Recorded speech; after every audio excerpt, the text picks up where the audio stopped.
গতকাল সৌমিক এক্সপ্রেস ট্রেনে কোথাও যাচ্ছিল এবং সেই বগির সিটে অনেক মহিলা বসেছিল, বাচ্চা বসেছিল এবং ওপরে একজন আপনারা দেখতে পাচ্ছেন যে সে এত ভিড়ের মাঝখানে স্মোকিং করছে। সৌমিক প্রথমে তাকে বারণ করলো ভালোভাবে যে আপনি এটা করছেন কেন, এখানে মহিলা বসে আছে, তারা মুখে কাপড় দিয়ে বসে আছে, বাচ্চাদের মুখে কাপড় দিয়ে বসে আছে, এত ভিড়ের মধ্যে আপনি স্মোকিং করছেন কেন। সে শুনলো না, সে আরও বেশি বেশি করে করতে লাগলো, আরামসে আরও মানে সুখ দিয়ে টানতে লাগলো। আবার সে বারণ করলো ভালোভাবে, সে শুনলো না, সে তার কাজ করে যাচ্ছে একটা চলন্ত এক্সপ্রেস ট্রেনের মধ্যে, একটা কোচের মধ্যে যেখানে পাবলিক বসে আছে। তারপর কড়া ভাষায় বারণ করলো, তাও শুনলো না, সে তার কাজ করে যাচ্ছে, কোনো দিকে জ্ঞান নেই। নিচে মহিলা বসে আছে, তাদের কষ্ট হচ্ছে, বাচ্চা বসে আছে, তাদের কষ্ট হচ্ছে। ধোঁয়া পুরো সেই কোচের মধ্যে ভরে গেছে এবং সিটের চারিপাশে সেই স্মোকিংয়ের ধোঁয়া ভরে গেছে। তারপর যে সৌমিক পদক্ষেপটা নিল সেটা অত্যন্ত গুরুত্বপূর্ণ।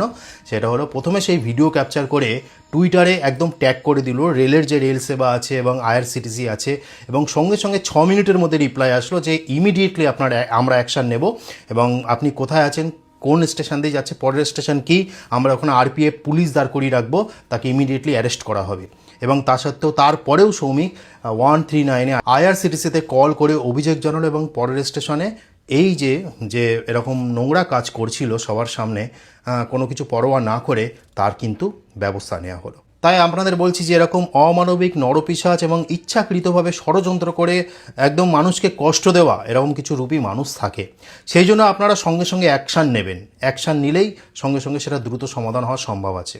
কেমন অ্যাকশানটা নেবেন কিভাবে? এক্সপ্রেস ট্রেনের সিটে বসে থেকে আপনার যদি কোনো রকম কোনো অসুবিধা হয় তার সাথে বাঘ বিতণ্ডায় না জড়িয়ে একদম টুইটারে এই ট্যাগগুলোতে ট্যাগ করুন এবং 139-এ কল করে সমস্ত অভিযোগ জানান।